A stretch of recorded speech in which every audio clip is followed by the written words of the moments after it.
ಬಂದಿದ್ದೀವಿ, ಕರೆದ್ರು ಬಂದು. ಯಾರು ಕರೆದ್ರು? ಮೀಟ್ರುಗಳು ಕಾಂಗ್ರೆಸ್ ಅವರು. ಯಾರು ಅಂದ್ರೆ ಕಾಂಗ್ರೆಸ್ನವರು. ಇನ್ನು ಟೌನ್ಶಿಪ್ ಪರ ಪ್ರತಿಭಟನೆಯ ಅಸಲಿ ಚಿತ್ರಣ ಇವತ್ತು ಬಯಲಾಗಿದೆ. ಹಣವನ್ನ ಕೊಟ್ಟು ಪ್ರತಿಭಟನೆಗೆ ಕರೆ ತಂದ್ರ ಕಾಂಗ್ರೆಸ್ಸಿಗರು ಅನ್ನುವಂಥ ಮಾತು. ಅಷ್ಟೇ ಅಲ್ಲದೆ ಹೋರಾಟದಲ್ಲಿ ವೃದ್ಧಿಯರು, ಮಹಿಳೆಯರು ಕೂಡ ಭಾಗಿಯಾಗಿದ್ದಾರೆ. ಆದರೆ ಪ್ರತಿಭಟನಾಕಾರರಿಗೆ ಹೋರಾಟದ ಉದ್ದೇಶನೇ ಗೊತ್ತಿಲ್ಲ. ಯಾವ ಕಾರಣಕ್ಕಾಗಿ ನಾವು ಈ ಹೋರಾಟವನ್ನ ಮಾಡ್ತಾ ಇದ್ದೀವಿ, ಯಾವ ಕಾರಣಕ್ಕಾಗಿ ನಾವು ಈ ಪ್ರತಿಭಟನೆಗೆ ಮುಂದಾಗಿದ್ದೀವಿ ಅನ್ನುವಂಥದ್ರ ಬಗ್ಗೆ ಅಲ್ಲಿ ಭಾಗಿಯಾಗಿರುವಂತಹ ಸಾಕಷ್ಟು ಜನರಿಗೆ ಗೊತ್ತೇ ಇಲ್ಲ ಅನ್ನುವಂಥದ್ದು ಇದೀಗ ಗೊತ್ತಾಗ್ತಾ ಇದೆ. ಇನ್ನು ಪರ ವಿರೋಧದ ಹೋರಾಟವೇ ಗೊತ್ತಿಲ್ಲದೆ ಪ್ರತಿಭಟನೆಗೆ ಬಂದಿದ್ದಾರೆ. ಅಷ್ಟೇ ಅಲ್ಲದೆ ನಮ್ಮನ್ನ ಕರ್ಕೊಂಡು ಬಂದಿದ್ದಾರೆ. ಸೊ ನಾವು ಹಾಗಾಗಿ ಈ ಪ್ರತಿಭಟನೆಗೆ ಬಂದಿದ್ದೀವಿ ಅನ್ನುವಂಥ ಮಾತುಗಳನ್ನ ಪ್ರತಿಭಟನಾಕಾರರು ಹೇಳಿದ್ದಾರೆ.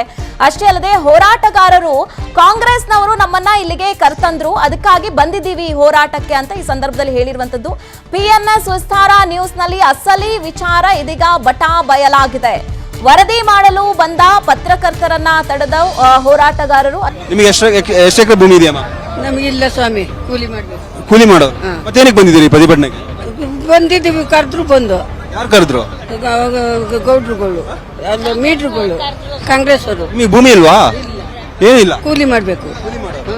ಏನಕ್ಕೆ ಬಂದಿದ್ದೀರಿ ಪ್ರತಿಭಟನೆಗೆ? ಮತ್ತೆ ನೀವೇನು ಈ ಯೋಜನೆ ಪರವಾಗಿದ್ದೀರಾ ಅಥವಾ ವಿರೋಧವಾಗಿದ್ದೀರಾ? ಏನಾಗ್ಬೋದು ಒಬ್ರು ಹೇಳುತ್ತಕ್ಕೆ ನಾವು ಬಂದಿದ್ದೀವಿ ಅಷ್ಟೇ. ಅವ್ರು ಹೇಳುತ್ತಕ್ಕೆ ನಾವು ಬಂದಿದ್ದೀವಿ. ಯಾರು ಅಂದ್ರೆ ಕಾಂಗ್ರೆಸ್ನವರು. ನೀವಮ್ಮ? ನಾವು ಅಷ್ಟೇ ಬಡವರು. ನಮ್ಮ ಯಜಮಾನ್ರು ತೀರೋಗವ್ರೆ, ಬಾ ಅಂದ್ರು ಬಂದು ಸ್ವಾಮಿ ಆಟೋದಲ್ಲಿ ಬಂದು. ಎಲ್ಲಿಂದ ಬಂದಿದ್ದೀರಾ? ಹೊಸೂರು ಕೋಡಿಪಾಳ್ಯ. ಕೋಡಿಪಾಳ್ಯ. ನಿಮಗೆ ಇಲ್ಲಿ ಏನಾಗ್ತಿದೆ ಅಂತ ಗೊತ್ತಿದೆಯಾ?